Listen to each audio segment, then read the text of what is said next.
नमस्कार, मी ॲडव्होकेट आकाश बोईनवाड। ह्या व्हिडिओमध्ये आज आपण समजून घेणार आहोत पत्नीने तिच्या पतीविरुद्ध, पतीच्या नातेवाईकांविरुद्ध जसे सासू, सासरा, नणंद, दीर यांच्या विरुद्ध दाखल केलेली 498 अ ची केस। नक्की ही 498 अ ची केस काय असते, काय प्रोसेस होते या केसमध्ये, कोर्टामध्ये, पोलीस स्टेशनमध्ये, ह्या गोष्टीबद्दल आपण समजून घेणार आहोत। आणि दुसरी केस असते म्हणजे ती महिलांचा घरगुती हिंसाचार हा कायदा जो असतो, या कायद्याप्रमाणे जी पत्नी असते ती तिच्या पतीविरुद्ध, सासू सासरे, नणंद, दीर वगैरे व इतर नातेवाईकांविरुद्ध दाखल करते। आणि परत एक दुसरी केस असते म्हणजे ही तिसरी केस की CRPC सेक्शन 125 या कायद्याप्रमाणे मेंटेनन्सची केस। आता हे जे CRPC 125 जे सेक्शन आहे ते नवीन कायदा म्हणजे भारतीय नागरिक सुरक्षा संहिता या कायद्यामध्ये 144 सेक्शन आहे। आणि जे 498 अ ची जी केस होती ते सेक्शन जे होतं 498 अ हे भारतीय दंड संहिता IPC मधलं सेक्शन होतं। तर आता नवीन कायद्यामध्ये 498 अ हे 85 सेक्शन आहे, 85 सेक्शन आहे भारतीय न्याय संहितेमध्ये। ओके, आता नक्की 498 अ ची केस काय? 498 अ ची केस म्हणजे जर तिच्या पतीने किंवा पतीच्या नातेवाईकांनी जर त्या महिलेला मानसिक शारीरिक त्रास दिला असेल, तिला म्हणजे मरण्यासाठी जर प्रोत्साहित केला असेल किंवा म्हणजे तिच्याशी मारहाण, तिला एकदम गलिच्छ वागणूक दिलेली असेल, तर असा जर प्रकार त्या महिलेसोबत घडलेला असेल तर ती तिच्या पतीविरुद्ध आणि तिच्या पतीच्या नातेवाईकांविरुद्ध 498 अ ची केस दाखल करते। ओके, आता नक्की मग ठीक आहे, ह्या एवढ्या गोष्टी झाल्या। आता आपण अगोदर 498 अ ह्या केस बद्दल समजून घेऊया। आणि नवीन कायद्यामध्ये ते 498 अ जे कलम आहे हे 85 कलम आहे नवीन कायदा म्हणजे भारतीय न्याय संहितेमध्ये।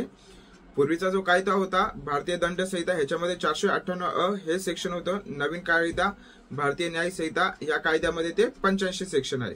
ओके, आता आपण केस बद्दल बोलूया।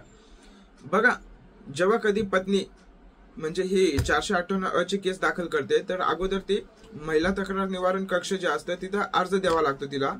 तिथं अर्ज दिल्याच्या नंतर तिचे पती, त्याचे नातेवाईक जे असतात त्यांना तिथं बोलवलं जातं नोटीस इश्यू करून। मग तिथे त्यांच्यामध्ये जर काही थोडक्यामध्ये जर मिटत असेल तर ते तिथं मिटतं, नाहीतर मग ते त्याचा रिपोर्ट पाठवतात जे महिला तक्रार निवारण कक्षवाले जे असतात। आणि ज्या पोलीस स्टेशनच्या हद्दीत ती महिला राहते त्या पोलीस स्टेशनला रिपोर्ट पाठवतात। त्या महिलेविरुद्ध जर अन्याय अत्याचार झालेला असतील तर मग ते पोलीस स्टेशन जे असतं, पोलीस स्टेशनचे अधिकारी ते त्या महिलेच्या पतीवर आणि त्याच्या नातेवाईकांवर गुन्हा दाखल करतात।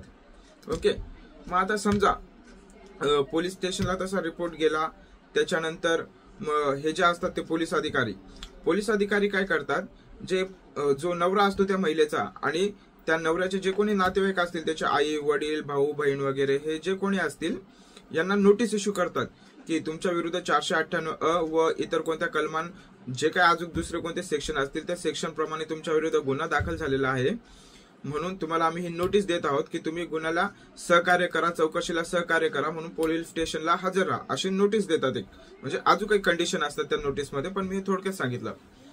तर अशी केस दाखल झाली, पोलिसांनी त्या पतीला त्याच्या घरच्यांना नोटीस वगैरे इश्यू केली। तर तशा परिस्थितीमध्ये तुम्ही लोकांनी म्हणजे नवऱ्याने, नवऱ्याचे आई वडील, भाऊ बहीण असतील तर त्यांनी काही घाबरून जाण्याची अजिबात गरज नाही। पोलीस स्टेशनला जायचं, चौकशीला सामोरं जायचं। जर तुम्ही पोलिसांची समजा तुम्हाला नोटीस आली, नोटीस आल्याच्या नंतर तुम्ही चौकशीला गेले तर तुम्हाला काही काळजी करायची गरज नाही, पोलीस अधिकारी तुम्हाला अटक नाही करणार। पण जर तुम्ही नोटीस आली, तुम्हाला नोटीस आल्याच्या नंतरही जर तुम्ही त्यांना सहकार्य केलं नाही तर मग कदाचित अटक करण्याची शक्यता असू शकते। पण शक्यतो ह्या 498 अ च्या केसमध्ये पोलीस अधिकारी जे असतात ते अटक करत नाही। ओके, नोटीस देतात, पण जर नोटीसचा जर तुम्ही भंग केला, तुम्ही गेले नाही चौकशीला, तर मग ते अटक करू शकतात, याची नोंद घ्यावी।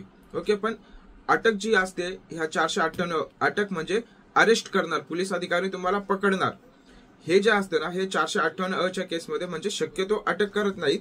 जर तुम्ही नोटीस आली आणि चौकशीला गेले तर म्हणजे पोलीस अधिकारी तुम्हाला अटक करतील हा गुन्हा दाखल झाल्यावर, अशी बिलकुलही काही घाबरून जाण्याची गरज नाहीये, बिलकुलही काही घाबरायची गरज नाहीये। तुम्ही चौकशीला जायचं जर नोटीस आलेली असेल तर। ओके, समजा आता तुम्ही चौकशीला गेले, पोलीस अधिकारी तुमचं पण म्हणणं ऐकतील, काय स्टेटमेंट वगैरे घेतील, तुमच्यापासून विचारपूस करतील आणि त्याच्यानंतर तुम्हाला सोडून देतील, घरी पाठवतील नंतर। मग समजा तुम्ही चौकशीला वगैरे गेले तर त्याच्यानंतर चौकशी वगैरे झाली, पोलीस अधिकारी जे पत्नीने गुन्हा दाखल केलेला असतो 498चा त्याच्या अनुषंगाने तपास करतात म्हणजे त्या महिलेला जर मारहाण केली असेल, कोणी मारहाण केली, कशाने मारहाण केली, तिच्यापासून कोणती पैशाची मागणी करण्यात आली का, किंवा इतर कोणता अन्याय त्या महिला सोबत झाला आहे का, त्याच्या अनुषंगाने पोलीस अधिकारी जे असतात ते चौकशी करतात गुन्ह्याची.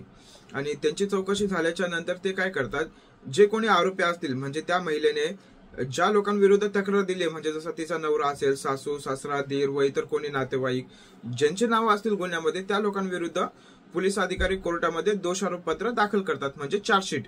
आता ह्या गुन्ह्यामध्ये चार्जशीट जी असते दोषारोपपत्र ते 60 दिवसांमध्ये दाखल करावं असं कायद्यामध्ये लिहिलेलं आहे. ओके, आता समजा आरोपींविरुद्ध चार्जशीट कोर्टामध्ये पोलिसांनी दाखल केली.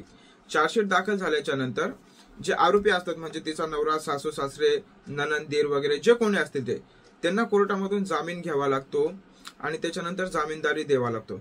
बघा, जेव्हा तुम्हाला नोटीस आली पोलिसांपासून तुमच्या विरुद्ध गुन्हा दाखल झालाय त्यावेळेस तुम्ही अँटिसिपेटरी बेल म्हणजे अटकपूर्व जामीनही घेऊ शकतात, किंवा बऱ्याच वेळेस पोलीस अधिकारी जे असतात चार्जशीट सोबत त्या आरोपींना कोर्टामध्ये हजर राहा बोलतात आणि मग त्यावेळेस देखील तुम्ही बेल घेऊ शकता तुमच्या सुटकेसाठी. आता इथपर्यंत कदाचित सगळ्यांना समजलं असेल व्यवस्थित. खूप सोप्या भाषेमध्ये मी आपल्याला समजावतोय, याच्यामध्ये बऱ्याच काही अजून मायनर गोष्टी असतात, पण एक आपल्याला सोप्या भाषेमध्ये समजण्यात यावं म्हणून मी तशा प्रकारे समजावतोय. समजा आता चार्जशीट दाखल केली, आरोपींनी बेल केला त्यांचा, त्याच्यानंतर जामीनही दिला, त्याच्यानंतर मग ती केस चालते. मग जर आरोपींविरुद्ध जर काही पुरावे असतील तर त्यांना शिक्षा होईल, जर पुरावे वगैरे नसतील तर मग शिक्षा होणार नाही. मग आता पुरावे नेमकं कोणते, जे पोलीस अधिकाऱ्यांनी चार्जशीट मध्ये दाखल केले आहे त्यालाही पुरावे आपण समजणार. आणि त्याच्यानंतर जेव्हा फिर्यादी असेल, फिर्यादी सोबत अजून कोणते जर साक्षीदार वगैरे असतील त्यांचं आलं कोर्टामध्ये सर तपासणी म्हणजे चीफ एक्झामिनेशन होणार. त्यांना विचारलं जाणार नाही की काय झालेलं तुमच्यासोबत किंवा काय, त्या सगळ्या गोष्टी ती फिर्यादी सांगेल. आणि त्याच्यानंतर आरोपीचे वकील देखील त्या फिर्यादीला विचारतील की बाबा, म्हणजे आरोपींचे जे वकील असतात ते आरोपींना वाचवण्यासाठी, त्यांना निर्दोष सोडवण्यासाठी तिला प्रश्न उत्तर करत असतात. म्हणजे दोघं बाजूंचे पुरावे बघितल्याच्या नंतर जे डॉक्युमेंटवर काय आहेत, त्याच्यानंतर फिर्यादीने किंवा साक्षीदारांनी त्याच्या साक्षी पुराव्यामध्ये काय सांगितलं, आणि उलट तपास म्हणजे उलट तपास जो फिर्यादी असते किंवा साक्षीदार असतात त्यांचा उलट तपास जो असतो ते आरोपीचे वकील घेतात. आणि उलट तपासामध्ये आणि सर तपासामध्ये जर काही कॉन्ट्राडिक्शन्स आल्या म्हणजे काही वेगळे वेगळे स्टेटमेंट्स आले फिर्यादीचे किंवा साक्षीदारांचे, तर तशा परिस्थितीमध्ये जे आरोपी असतात ते निर्दोष सुटण्याची शक्यता असते बऱ्याच प्रकारे. आणि जर पुरावेच जर नसतील आरोपींविरुद्ध तर मग आरोपी निर्दोष देखील सुटू शकतात. हे थोडक्यामध्ये मी तुम्हाला 498च्या केस बद्दल सांगितलंय. आता दुसरं आपण समजूया डोमेस्टिक व्हायलन्सची case, protection of woman from domestic violence act, म्हणजेच महिलांचा घरगुती हिंसाचार कायदा. मग ह्या कायद्याप्रमाणे जी पत्नी जी असते ती पत्नी तिच्या नवरा जो असतो, नवऱ्याचे नातेवाईक वगैरे, सासू सासरे, ननंद देवर वगैरे अजून इतरही कोणी नातेवाईक असतील त्यांच्या विरुद्ध ही डोमेस्टिक व्हायलन्सची केस दाखल करते. तर ह्याच्यामध्ये महत्वाचं समजून घेण्यासारखं असं आहे, जर डोमेस्टिक व्हायलन्सची केस जर दाखल केलेली असेल तर डोमेस्टिक व्हायलन्सच्या केसमध्ये त्या पतीला आणि त्याच्या घरच्यांना जामीन वगैरे घेण्याची गरज नसते, बेल वगैरे करण्याची गरज नसते ह्या डोमेस्टिक व्हायलन्सच्या केसमध्ये. डोमेस्टिक व्हायलन्सची केस म्हणजे काय थोडक्यात सांगतो तुम्हाला, की जर पत्नीला तिच्या पतीने किंवा तिच्या सासऱ्याने, सासूने किंवा ननंदीरने किंवा इतर कोणत्या नातेवाईकांनी जर त्या महिलेला त्रास दिला असेल, तिचा मानसिक शारीरिक छळ केला असेल, तर तशा परिस्थितीमध्ये जी पत्नी असते ती तिच्या नवऱ्याविरुद्ध आणि नवऱ्याच्या नातेवाईकांविरुद्ध डोमेस्टिक व्हायलन्सची केस दाखल करते. पत्नीने जरी ती केस दाखल केली असेल ना डोमेस्टिक व्हायलन्सची, तर त्या केसमध्ये तुम्हाला बेल घ्यायचा नसतो, जामीनही द्यायचा नसतो, त्याच्यामध्ये तशी प्रोव्हिजन नाही म्हणून.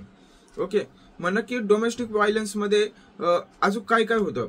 जी पत्नी असते ती तिला खाण्यापिण्याचा खर्च मागू शकते, पतीच्या घरामध्ये राहण्यासाठी अधिकार मागू शकते, कोर्टापासून ऑर्डर मागू शकते. परत त्याच्यानंतर तिला काही मेंटली म्हणजे तिचं मानसिक हॅरासमेंट झाले असेल तर त्याच्या संदर्भात ती कॉम्पेन्सेशन मागू शकते, किंवा अजून काही बऱ्याच ऑर्डर्स आहेत त्या कायद्यामध्ये. त्या सगळ्याच ऑर्डर्स वगैरे एवढ्याशा व्हिडिओमध्ये मला सांगणं शक्य नाही. म्हणजे तिला कोणी त्रास देऊ नये म्हणून अशी सुद्धा ती कोर्टापासून ऑर्डर मागू शकते. किंवा जर मुलं वगैरे असतील तर मुलांचा शाळेचा खर्च, मेडिकलचा खर्च, घराचं भाडं वगैरे तिच्यासाठी, या सगळ्या गोष्टी ज्या असतात त्या डोमेस्टिक व्हायलन्स मधून ती मागू शकते, डोमेस्टिक व्हायलन्सच्या केसमधून. ओके, तर हे डोमेस्टिक व्हायलन्स पर्यंत होतं.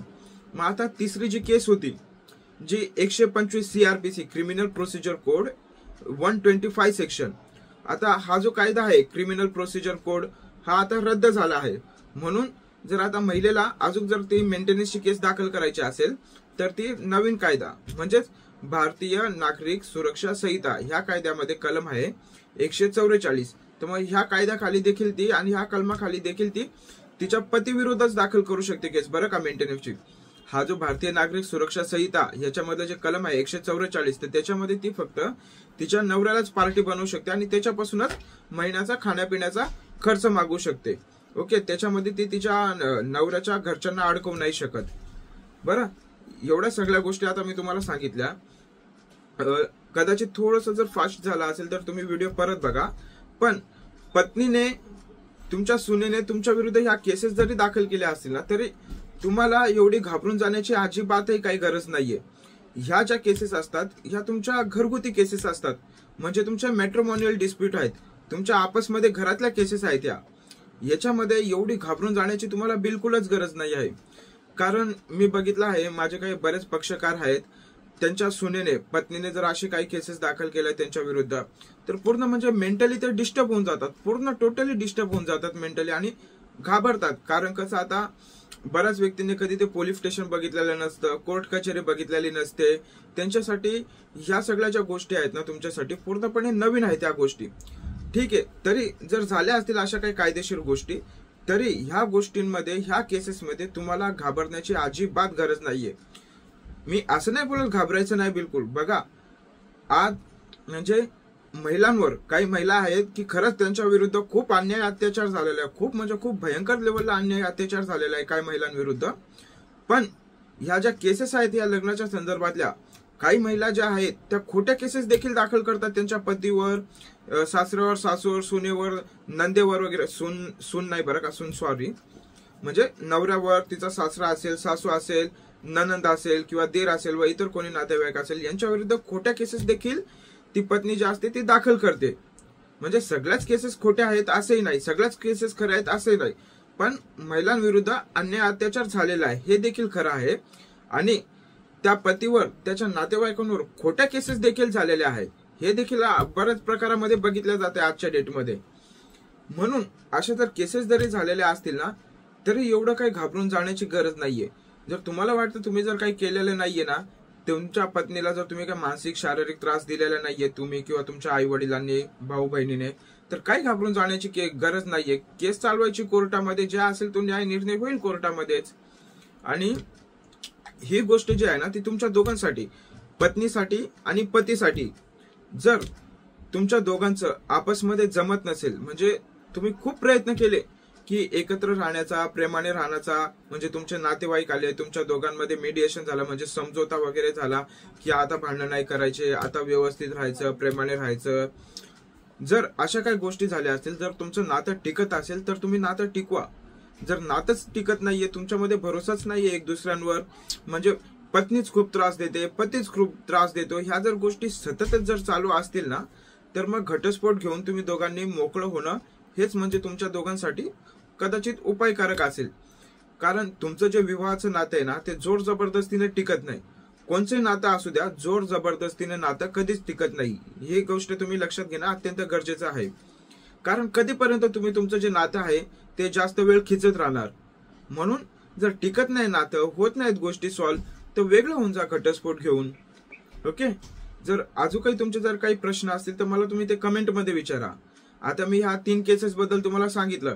एक 498 ची केस, डोमेस्टिक व्हायलन्सची केस आणि ती CRPC 125 ची केस, म्हणजे नवीन कायद्याप्रमाणे BNSS प्रमाणे 144 ची केस. ह्या केसेस बद्दल मी तुमच्याशी आता बोललो. ह्या केसेसमध्ये जेवढं मी तुम्हाला सांगितलं, ह्या केसेसच्या प्रोसेसमध्ये अजून काही मायनर छोट्या छोट्या गोष्टी असतात, प्रोसेस असते, अर्ज असतात. त्या सगळ्याच गोष्टी मला ह्या एका व्हिडिओमध्ये सांगणं हे शक्य होत नाहीये. पण ह्या ज्या 3 केसेस असते, म्हणजे नॉर्मली पत्नी जी असते ती करतेच पती विरुद्ध, म्हणजे बऱ्याच केसेसमध्ये मी असं बघितलंय. म्हणून मी ह्या तिघी केसेसचा उल्लेख जो आहे तो एका व्हिडिओमध्ये केलेला आहे. तरी तुमचे काही डाऊट असतील ना ते तुम्ही कमेंटमध्ये विचारा मला. मी प्रयत्न करेल तुमच्या प्रश्नांचे उत्तर देण्यासाठी. आणि माझं चॅनल सबस्क्राईब करा अशाच कायदेशीर माहितीसाठी आणि लाईक देखील करा. धन्यवाद.